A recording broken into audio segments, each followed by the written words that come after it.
In today's episode of HR Visionaries, we talk to Nick from Infineon. We talk about how to communicate a very complex product to future employees. Stay tuned. Welcome to HR Visionaries, where we unlock the secrets of modern HR. I'm Benjamin, your host. Join us as we shed light on today's HR universe with HR leaders and innovators from across the globe. Whether you're an HR pro, a business leader, or just curious about the future of work, this is your shortcut to the forefront of HR innovation. Brought to you by Hire, the AI talent attraction platform.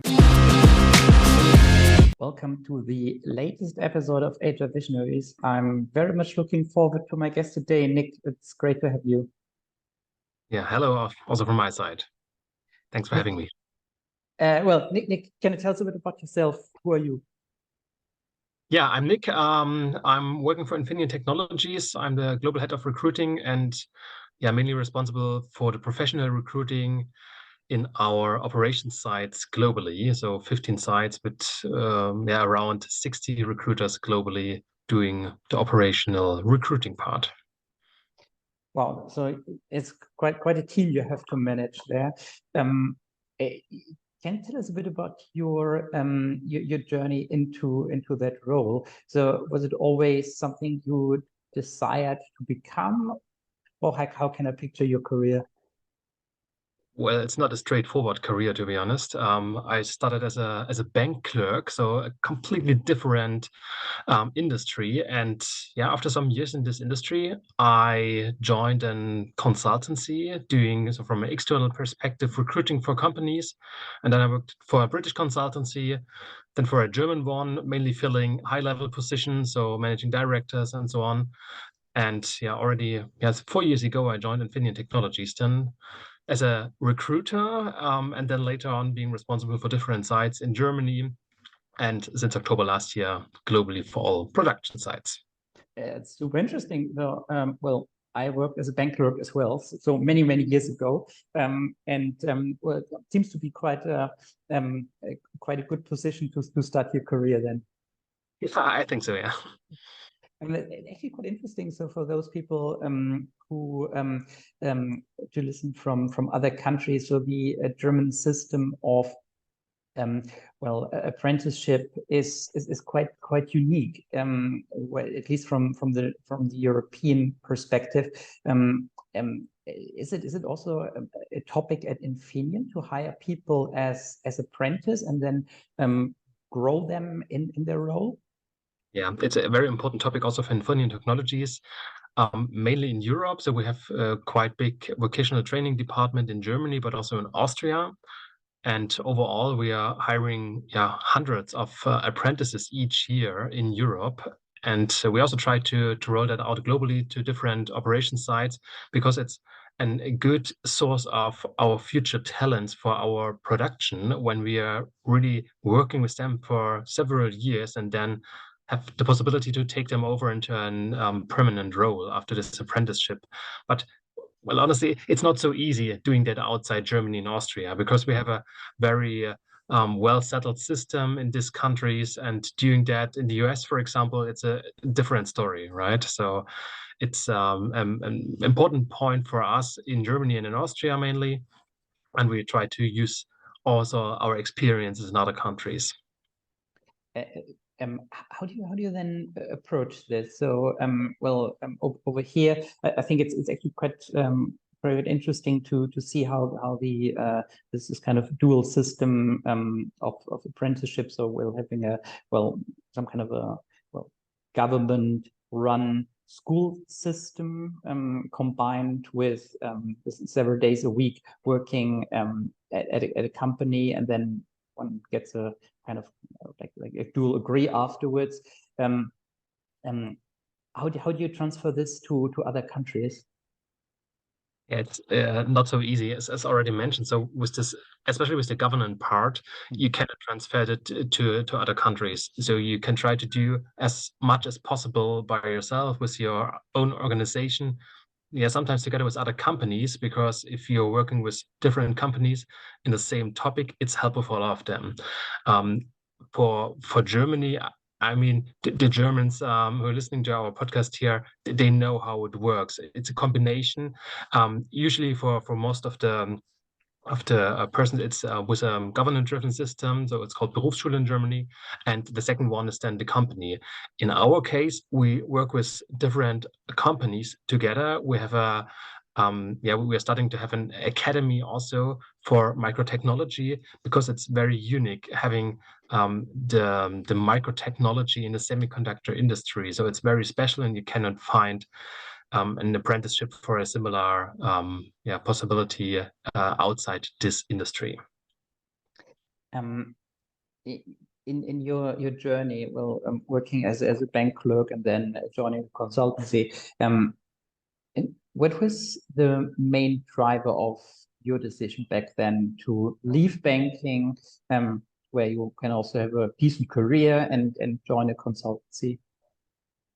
Well, my career started with exactly this vocational training to become a bank clerk. And after this years, I started my career in this bank, being a consultant for private clients.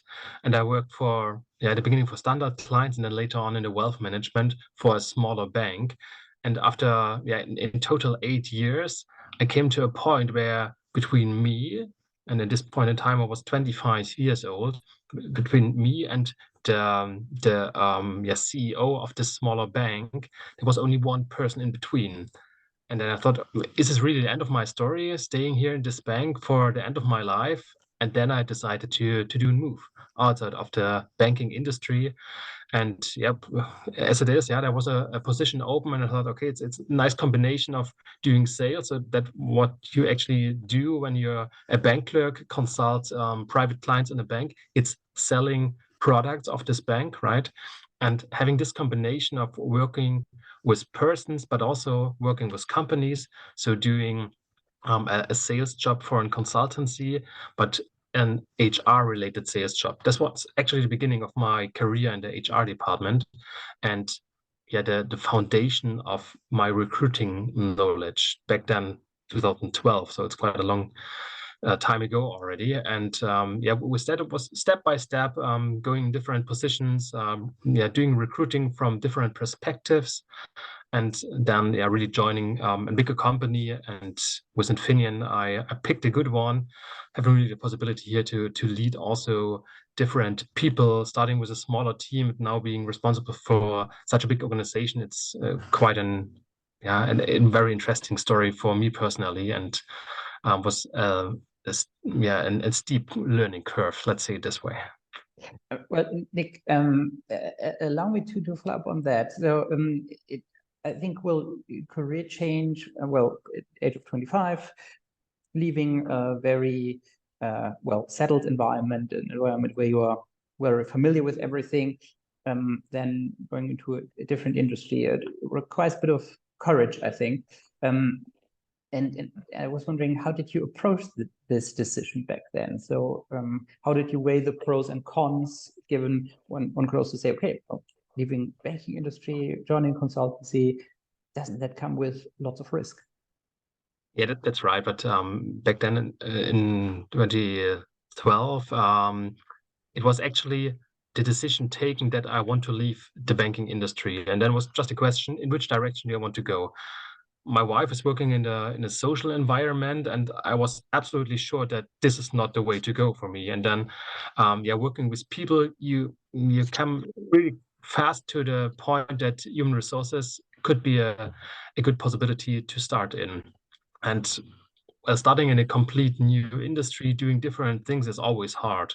But from my perspective, that I'm a fast learner, and you can jump into cold water. And back then, it was a tough time, but after some months, you feel more comfortable in this industry, and then it's also easier to grow. Well, then leaving consultancy for Infineon, what motivated you to leave the consulting industry and then join high tech? If you're doing executive recruiting from an agency or from a consultancy perspective, it's always fast in and fast out, especially then if you're higher for a higher level position. So for the managing directors, you're in contact with the owners of the company and adjusting with them a search profile. And then you're working on this executive search, doing interviews.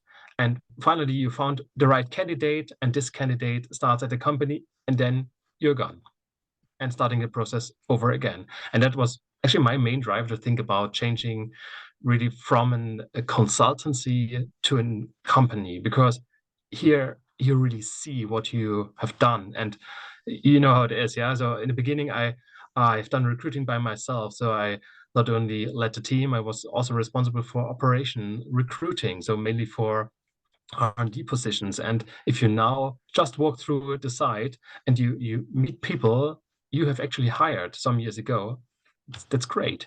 You see what's really going on with these people. You see their career path. Yeah, you can say, okay, on the consultancy side, it's more or less the same. Yeah, your placement today is your person who gives you an job to fill tomorrow. It's also right. Yeah, but it's a different story to work for a company compared to being in a consultancy. Mm. And Infineon Technologies as one of the leading producer of semiconductors, it's quite it's quite a change to move from consultancy to high tech, but must be probably quite exciting. Yeah, definitely. From a consulting perspective, I already worked in high-tech industries or for companies who are working in a high-tech industry. So the gap was not that big. But on the other side, working for a bigger company with, at this point in time, more than 50,000 employees versus a smaller consultancy with 500 employees, it's a different story, right?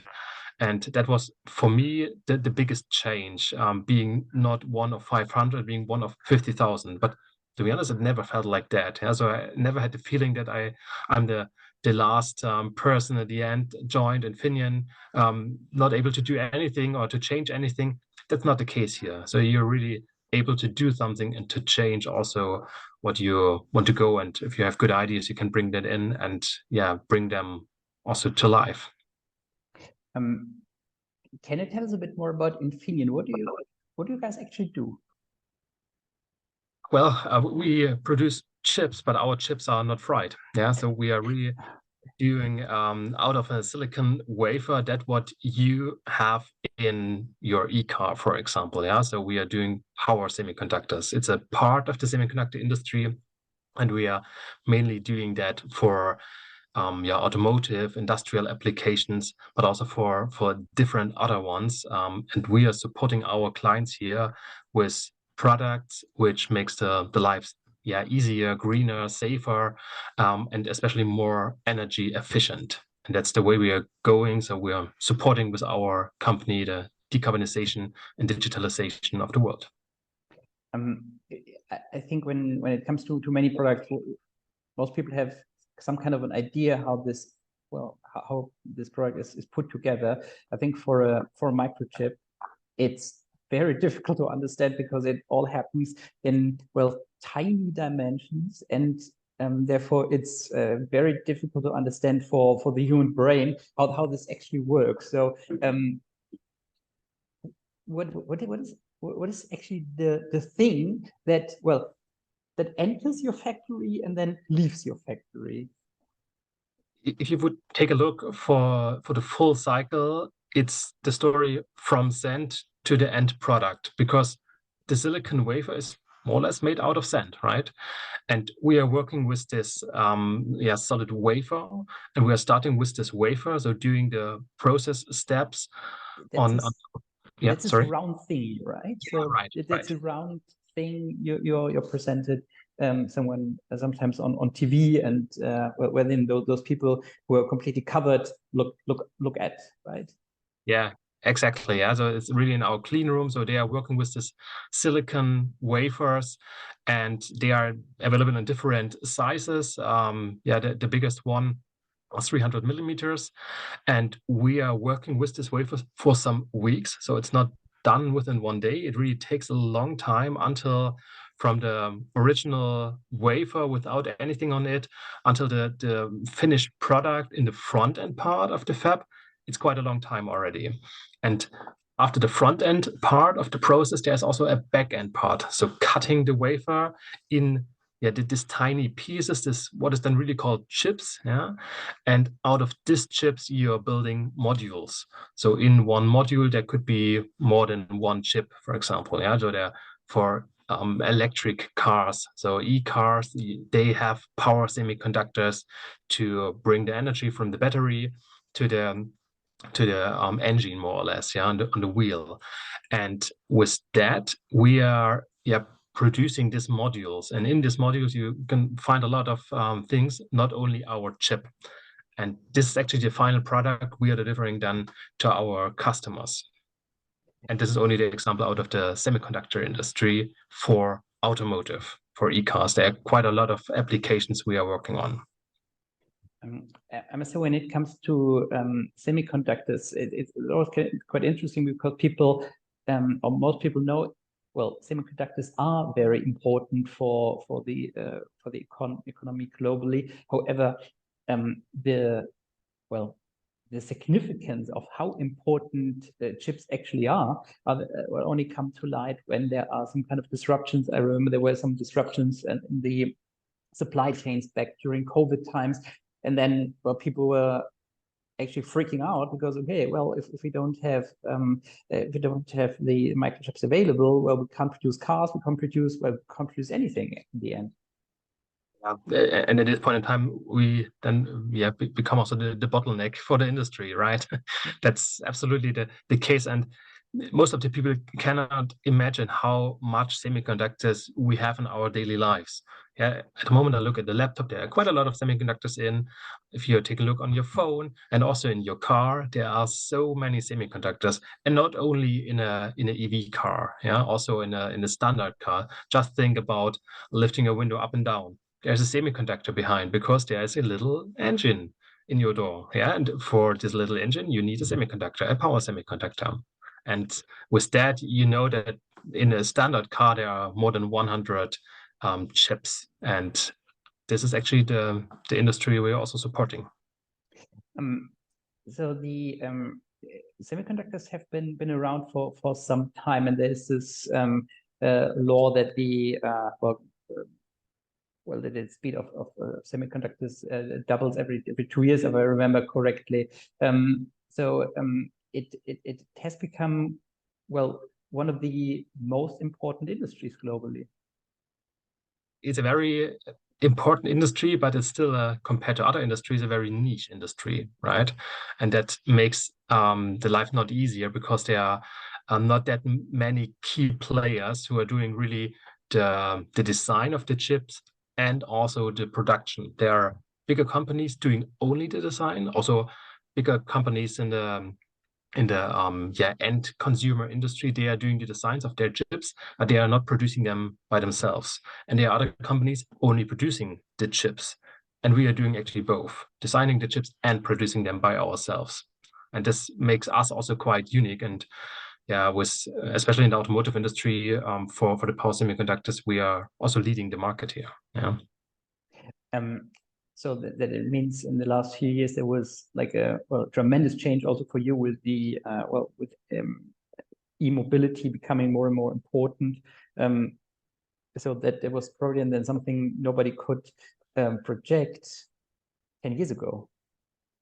Yeah, it's also right. So you have to adapt also to the cycles from our clients, and it's compared to some years ago, the cycles are not so long. So you have to develop the chips faster, you have to produce them faster, but the quality and the expectation that the quality is still high is there over and over again.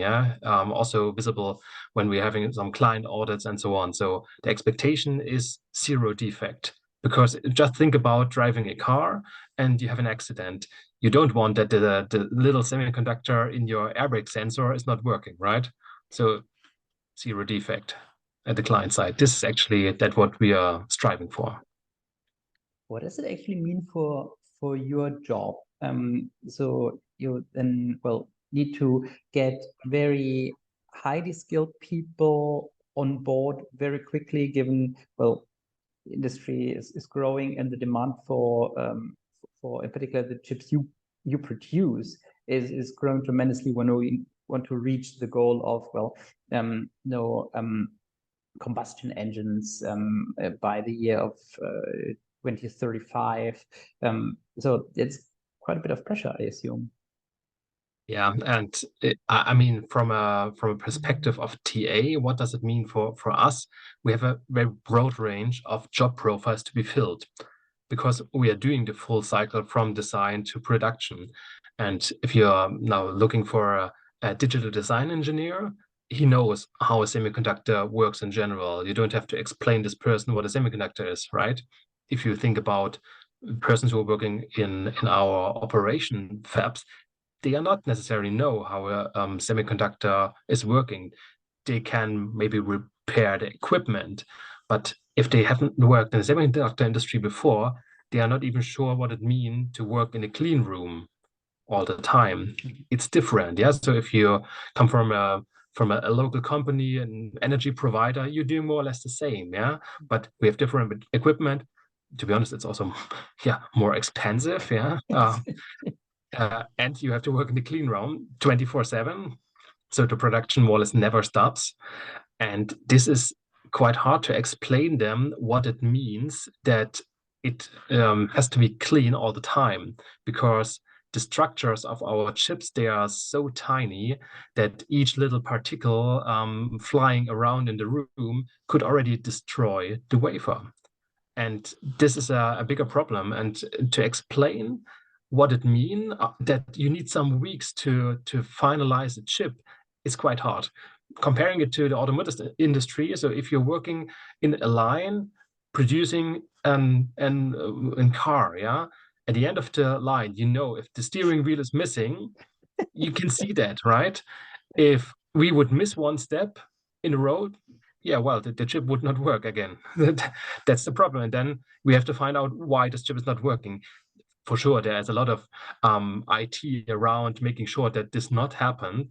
But in general, explaining that's quite hard, because you can't see the result. You see that something is happening on the chip, because having a wafer in the beginning and a wafer at the end of the line, you see that there's a difference between, right? But you can't see what happened after each process step. And that's the hard part here for the recruiting side.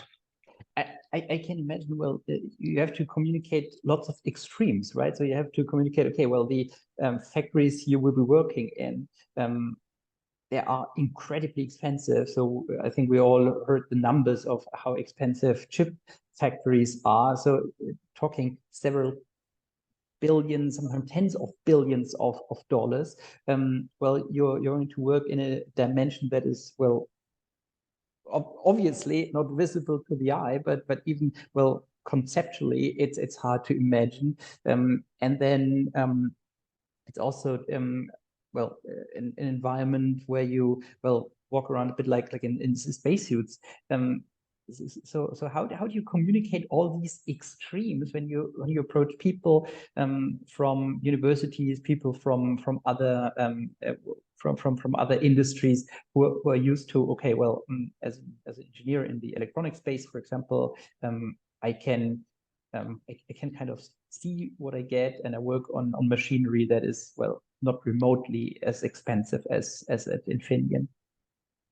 It's quite hard. So if you work with person from the universities who are doing an engineering degree, I mean, we have possibilities that they can join us for a little tour to give them an idea what we are talking about. They know about the structures of semiconductors and how tiny they are, but they have no idea what it means to work in a bigger company and working in a bigger site. So just giving you an idea, if you're talking about our front end side, so the beginning of the process, yeah, we have the big sites in Villach in Austria and Dresden in Germany, in Kulim in Malaysia, for example, on Austin, Texas. It's thousands of people working there. They are really, really big, and they are highly automated.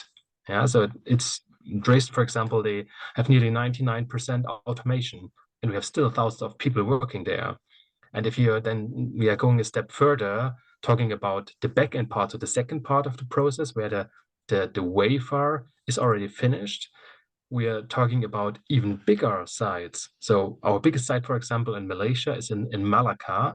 They have more than 12,000 people working in one site. It's unbelievably big. We employ more than 1% of all people living in this federal state of Malaysia. That's unbelievable. And to be honest, you cannot transfer this idea. What does it mean? And you can only do that slice by slice, to be honest. Yeah, you have to start at some point and show the people what we are talking about and try to give them an idea what is their part of the bigger picture. But that's not so easy. For person from the universities, it's sometimes easier to understand because they at least have an idea what it means to work in the semiconductor industry or to work with semiconductors. It's also not an issue that's exclusive in the semiconductor industry. I think it's an issue that many talent acquisition teams nowadays face. That 20 years ago, many companies were not that specialized, and now it's moving in the direction that many companies focus on their core business, are very specialized in their business, and then have to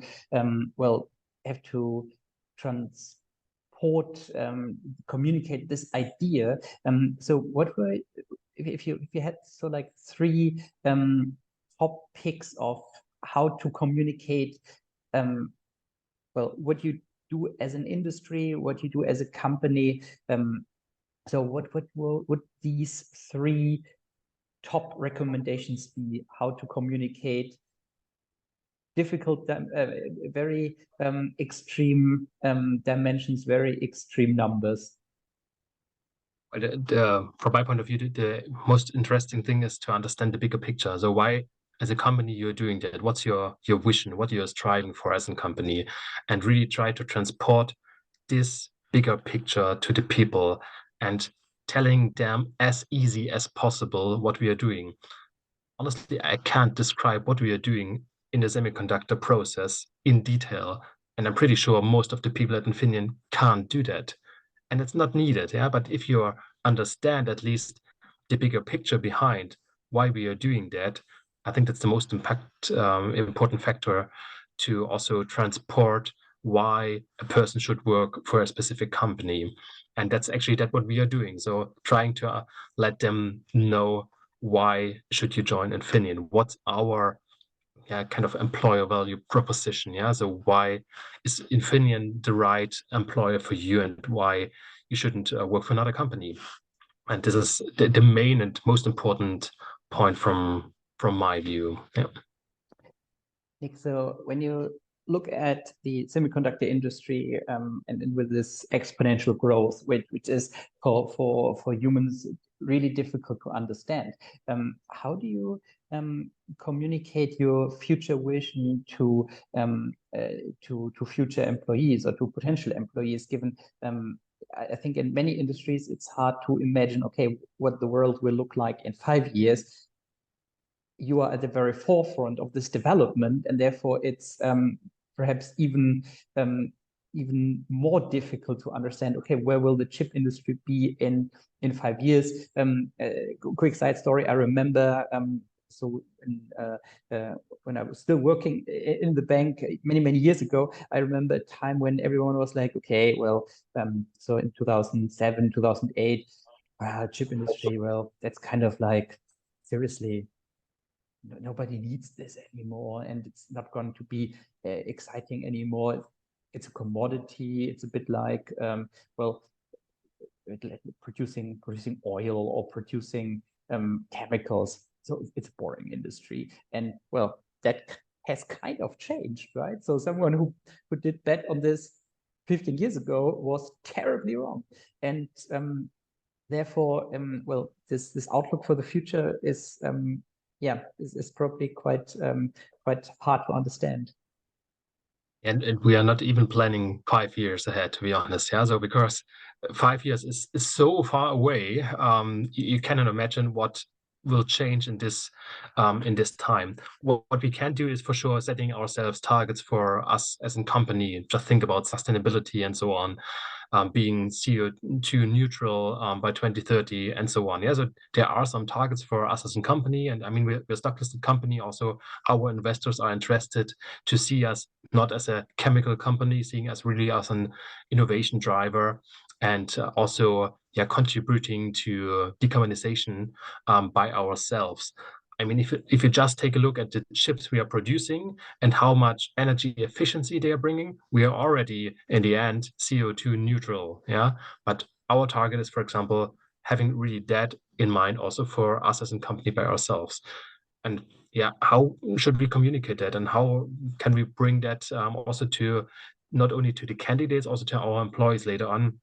I mean, there are different ways of doing that. To the companies, to the candidates, it's quite hard to bring this story without having any detailed technical knowledge and finding an easy way to explain it.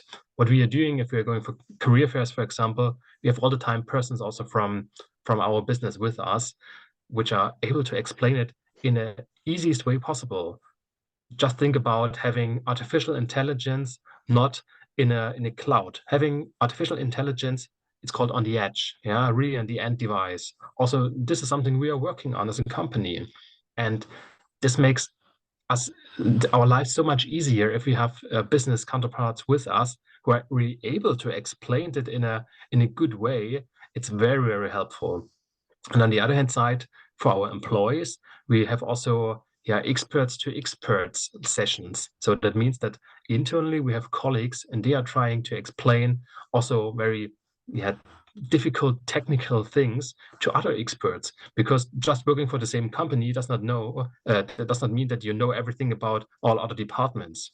And this is something we are trying to transfer also knowledge within our companies.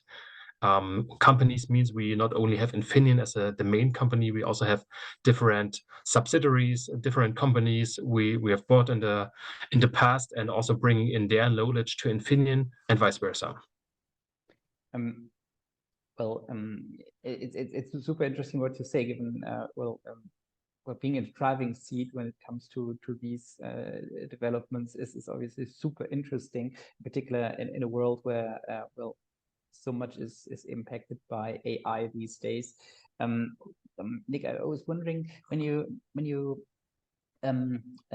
took up the job, and you said you grew your team to 60 people globally. Did you expect this to materialize, or what were your expectations when you now look back to when you started? What do you think what would happen? It was a bit surprising to me, to be honest. When I started with Infineon, actually 1 week before I started with Infineon, I had my first interview discussing a leadership position, taking over a team for 3 production sites in Germany. And at this point in time, we had 6 people working in 3 sites in Germany. And I was responsible for this little group. And then, considering the semiconductor cycle, it's going up and down in phases, yeah. And at this point in time, it went through the roof, and we had to nearly triple this team in a really short amount of time. So we're talking about 6 to 9 months, and then having this team without semiconductor knowledge, with recruiting knowledge, yeah, but no semiconductor and no Infineon experience, bringing them up to speed and delivering really high quality also to our business, that was quite challenging. And that was the way over and over again. So we not only growing, but we also have an integration effort with different companies. For example, just think about the Cypress integration. So we had Cypress Semiconductors integrated in Infineon some years ago, and we are working on this topic because we have colleagues with former experience from Cypress, and you also have to integrate them in a global process. And now having a global team in, I think it's 14 or 15 different sites globally. So it's quite hard to understand what they are doing and at which point in time we can work with a global process, and for what we do need some kind of local specifics. And then I try to also understand this local specifics. Going to this sites globally, understanding what's the difference between working in professional recruiting in Europe, Germany, Austria, or Hungary, for example. Even Hungary is different, yeah. But if you compare it to Thailand or to Indonesia, to Malaysia, Singapore, it's completely hard to understand why we are doing different things differently and what can be harmonized and what not. What should stay local and what can be a global process. So it's quite hard to understand that, but that's actually my task to do that, understanding it, harmonizing it, and making it as high quality as possible. Well, it basically means you have, in many dimensions, you need to apply a startup or scale up speed to a company that is very well established and that's already, it already has more than 50,000 employees. Yeah, that's right. Yeah, if you are thinking about what will happen in the semiconductor industry and with Infineon, just considering our growth rates from the past, we will see Infineon in 5 years not with 60,000 employees. So it will be more. I'm not sure about the exact number, but in the end, we are investing quite a lot of money in our own production sites. You mentioned billions of euros. So just considering Dresden in Germany and Kulim in Malaysia, only 2 front-end sites, we're already talking about 10 billion euro investment. And it means it's an organical growth of our employees needed. And me being responsible for the operation sites globally, that means my teams have to recruit for this people here, and that makes it quite challenging. And just doing more of the same will not solve our problem. So we really have to think out of the box. What can we do differently? At which point in the process can we be more pushy also in the direction of the hiring managers? What can we do to really accelerate the process, bringing down our time to fill and also staying level with our hiring quality? Nick, I have one last question for you. In a future podcast with another talent acquisition leader, what would you want me to ask him or her? Especially this topic of artificial intelligence in the recruiting process. This is for us a very important topic at the moment because we are integrating an AI-based solution in our company, which will help our recruiters, hiring managers, but also our people services colleagues to accelerate the full recruiting process.